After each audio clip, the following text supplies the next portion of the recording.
Keep an eye on the Indian guy because you're a racist? Okay, enjoy your brown grandchildren. When I lost my part-time job due to COVID, a good friend, let's call her Kate, helped me get hired at the after-school learning center her dad owns. She did warn me, though, that her dad was unapologetically racist. I'll call her dad, owner. Anyway, owner and manager loved me as an employee. At the 2020 Christmas party hosted at owner's house, I got offered the role of assistant manager.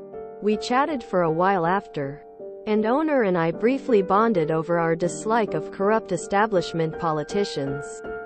I just prefer progressives, but I didn't disclose that part. I think he came out of that conversation with the incorrect assumption that I shared his politics and social views, and his racist tendencies immediately got less subtle. In January, manager hired a new employee to fill in for the role I left. The new guy was a very dark-skinned Indian man around my and Kate's age, 24 at the time. On this guy's first day, owner was visiting. He has another job, so he only comes in on Mondays, right before students start arriving. Owner pulls me aside and asks me to keep an eye on new employee. I don't remember the exact wording that followed. This is over a year ago. But basically, without saying anything directly, owner implies that he suspected new employee would steal something or do something to the kids. Despite not saying the actual words, his intentions were clear, and it was the most overt racism he'd displayed so far. But, rather than say something in the heat of the moment, I decided to just maliciously comply. I've kept an eye on new employee ever since, watching him to make sure he succeeds. I made sure he had all the support he needed. I shielded him from owner's racism as much as I could. I invited him to grab drinks after work a few times, and we ended up becoming really good friends. And last month, when I told owner I had to leave at the end of this year, I knew no one else was interested in my position as assistant director.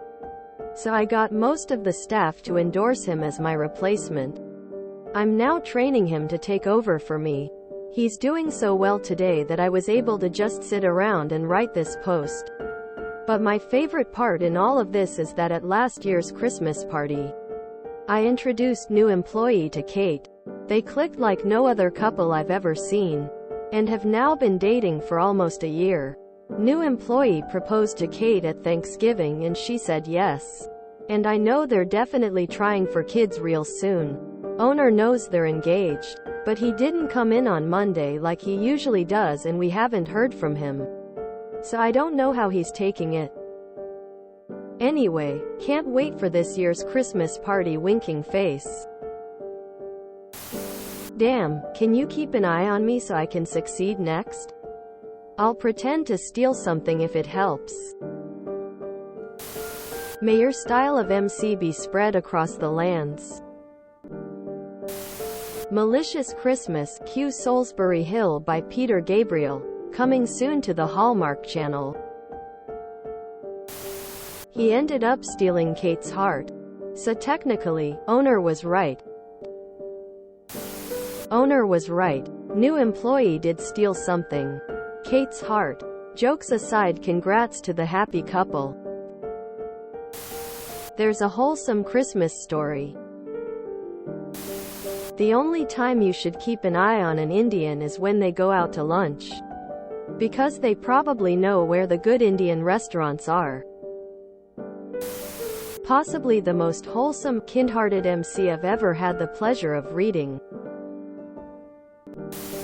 Best poetic justice ever. Now his family will be brown and he will have to deal with people like he, hopefully, was. We can only hope his grandchildren turn him from racist to advocate. Best MC story all day. This is Chef's Kiss. I hope owner is choking on the fact new employee is going to be his sill. Keep an eye on him. No, not like that. Careful what you hate. God will put one in your family. Chris Rock. Op. Could you keep an eye on me? I'm Indian and am definitely looking for good work. Best MC of the year! Exclamation mark. This has got to be the best, most wholesome, subtle and far-reaching MC ever. You, sir, are a god among men. Guess Grandpa will have to learn Tamil when the babies start speaking. You are a fabulous human being. Stole her heart. Ima make this dude's whole life just to spite this racist. You're on a whole nother level. If you enjoyed this video, please check out our playlists full of similar content. Epic Ericast is like doom scrolling for your ears. Please like, share, and subscribe.